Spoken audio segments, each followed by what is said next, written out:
Another win for Liverpool Football Club. 5 wins from 5 in the Premier League. And that just shows elite mentality. It just shows elite level quality. They know how to win games. Even if they're not the best, they know how to win games. They've got that mentality. 5 out of 5 wins is huge. 15 points out of 15 points is huge. And I feel like there's been a lot of criticism of Liverpool this season, despite the fact they've won every game. People saying it's not sustainable, people saying they're lucky, all of this and all of that. And as much as I'd like to bring down Liverpool and find any way I could to bring down Liverpool, they've won every single game this season. Today, they were phenomenal the first 25 minutes. The football Liverpool played in the first 25 minutes is some of the best football I've seen ever, you know? And yeah, they weren't as good in the second half, but they saw out the game. They did well. I never actually felt like Everton were going to get that second goal. I think Liverpool were wasteful not to get the third goal and kill off the game and make it 3-1. But there's been a lot of weirdly negative talk around Liverpool right now for a team that's won every game this season, and I don't quite understand that. I'm a Man United fan. I'd love to be negative about Liverpool. I'd love to sit here and say they're lucky and it's not sustainable and their luck's going to run off. But I just look at it like I look at Real Madrid in the Champions League. Real Madrid always won, or they always found a way to win. Even if they weren't the best, they always found a way to win. But they're Real Madrid, they're just inevitable. They're champions. And I look at this Liverpool squad and I just go, they've got that mentality. Their mentality, not monsters. They're just inevitable. Today wasn't about last-minute winner. Today was 2-0 up. Probably should have killed the game off. Everton made it 2-1. Could Everton have made it 2-2? I always felt that Liverpool were going to win the game. I don't think Everton were dangerous enough. But Grealish had moments, of course. And I looked at Liverpool, and I looked at the first 25 minutes, and I looked at the first half, and some of the football Liverpool was playing today was incredible. It was free-flowing football, and it was hard not to be jealous. Ekitike, Man United fan, playing for Liverpool. Gravenberch, a player that I sat there saying Manchester United sign and for about a year, and a year later he goes to Liverpool. And I said the January that United need to do everything they can to get Gravenberch and not Sabitzer, and he goes to Liverpool. And Gravenberch this season has probably been the best midfielder in the world. Like Gravenberch and Pedri, watching those two players this season, it's hard not to be jealous because they're two kind of players that I just love to watch. I hate that he plays for Liverpool, but I just love players that are that press resistant, that are that good with the ball, that they're just that good to watch. Liverpool, I think, were wasteful at moments in the game. I think they could have made it 3-0 or 3-1, and they wasted opportunities to kill off the game. I thought Liverpool were much better today. I don't think Liverpool were lucky. I know people say there's only 3 minutes of stoppage time, and I think there could have been 5. But no, I think Liverpool deserved to win. I think they could have killed off the game better. I think the second half could have been better from Liverpool. I think they sat off and they let Everton have a bit more of the ball and they invited a bit of pressure. And I think Liverpool got too comfortable at 2-0 up and dropped off a little bit. But I thought the overall performance from Liverpool was good. I know they didn't get a clean sheet, but I thought both Konate and Van Dijk had very good games. I'm going to give a shout out to Kerkez. I've seen Kerkez get a lot of stick online lately. He's been a bit hit and miss. I thought he was good in the Arsenal game, but I thought Kerkez was phenomenal today. I thought his defending was good. I thought his temperament was good. I thought Kerkez looked much better. I think he looked like Bournemouth Kerkez. And I think you've got to remember with Kerkez, he's incredibly young. He's getting used to a new system, a new way of playing. He's going to have good games. He's going to have bad games. He's raw. But today he was good and he showed what he could do. I thought Ekitike was phenomenal. The finish was phenomenal. But the all-round link-up play from Ekitike was phenomenal. Ekitike has been good when it's not a question of Isak starts. Isak, for me, is the best striker in the world. But the fact that right now you can't sit there and say Isak has to start is because Ekitike has been that good. And I think when Ekitike and Isak play together, it could be dangerous. I think the question marks in today's game was I don't think McAllister's fully fit. I think another question mark is Cody Gakpo on that left-hand side. Wirtz wasn't great when he came on the left-hand side today. He couldn't quite get up to scratch.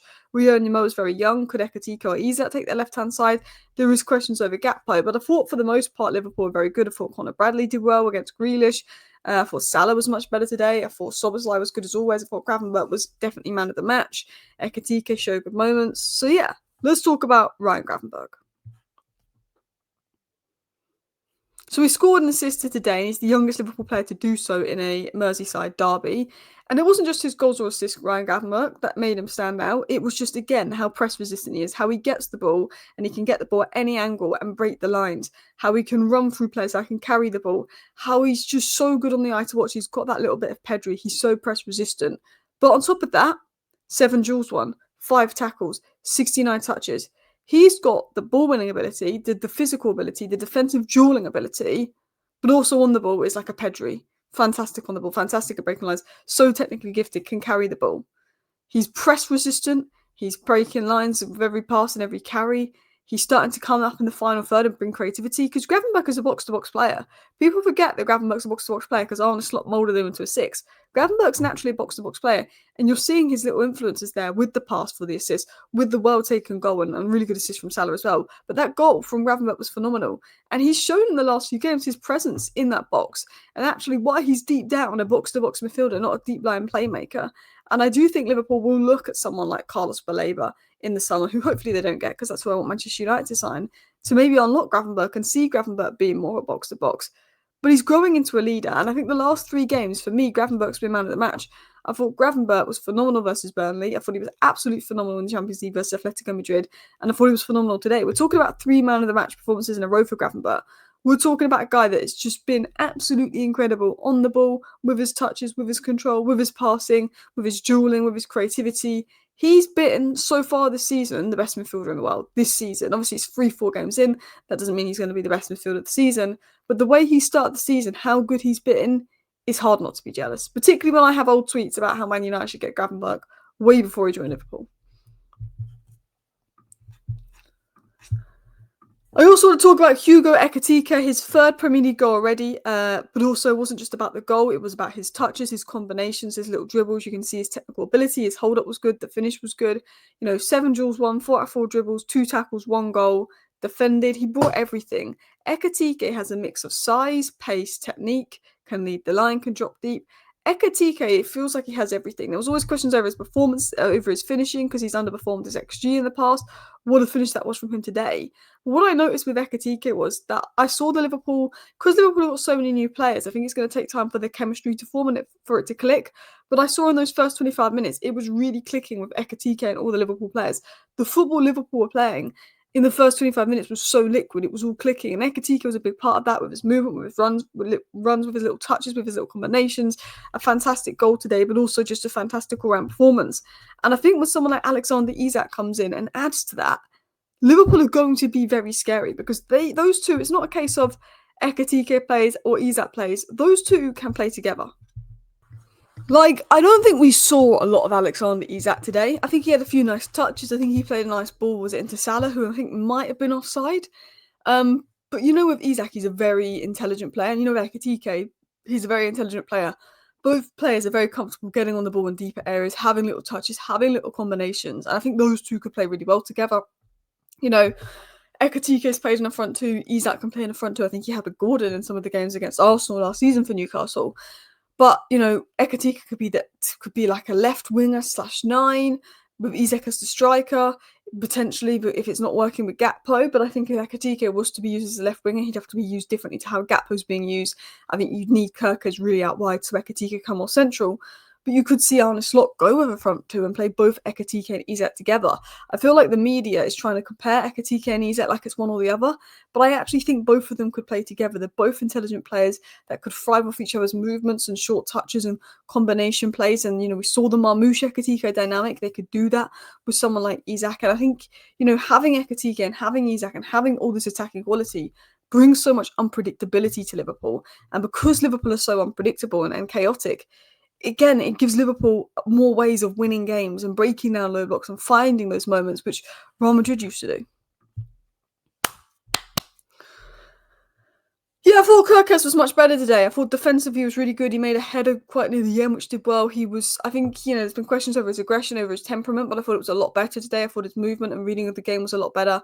I thought from a defensive standpoint, I thought Kerkez was much better today. 6 headed clearances, by the way, 1 chance created. Very disciplined display. I thought he was very, very good. And I think he showed a bit of the Bournemouth version of himself. He controlled his aggression, he had the energy, but he was defensively very good. And he showed exactly why Liverpool signed him. He was much better today. So yeah, 5 straight wins for Liverpool. 3 of them were secured despite opponents letting them back in the game. They showed resilience, they showed maturity, they showed that they can close out tight matches. It was one of those where Liverpool had conceded 1, and every time Liverpool concede 1, they concede 2. Was it going to be another day where Liverpool had bottled a 2-0 lead? But they didn't today. And I do think that Liverpool deserved to win. I think that Everton were better in the second half, and I think that Liverpool sat off a little bit too much in the second half and were wasteful when they had chances to make it 3-1. But I felt the football Liverpool played in the first 25 minutes was phenomenal. They did drop off. but they showed the resilience to see out the match, the maturity to see out the match. You know, when they've had to find winners, they've done that 3 out of 5 times. Two out of the 5 times they've seen out the match, and they've done what they needed to do to get the win. And I think the first 25 minutes was fantastic. But yeah, slot system can produce late goals. Slot system can show really good moments. I just think the good football that Liverpool play needs to last more than 25, 30 minutes. Can they do it for 60 minutes of a match? You can't always be good for 90. I think McAllister is a phenomenal player. I will speak a lot of positive things about McAllister, but he doesn't look fully match sharp yet, but he is just coming back from an injury. I thought Salah was a lot better today, and Salah has 149 goal contributions in 149 games at Anfield, which is crazy. But Salah was sharper on the ball. His final ball was good. The assist was good. But it's not just Salah got a goal or assist. It's Salah had a good performance. I thought Salah looked much closer to his best and had a good performance. So all in all, if I was to review Liverpool, I thought the defence was good despite conceding a goal. I thought Szoboszlai was excellent. I thought Gravenberch was unbelievable. Salah had a good game. I think Gakpo, there's questions over him. Could Rio and Yamoa come in? Could Wirtz come in? Could Ekitike or Isak be tried out there? I think there's a player in Gakpo because we've seen it in the past. Is he trying too hard? Is he overthinking it? I think that's maybe the question mark right there. Could Gakpo step up? Thank you for watching. See you next time. Bye.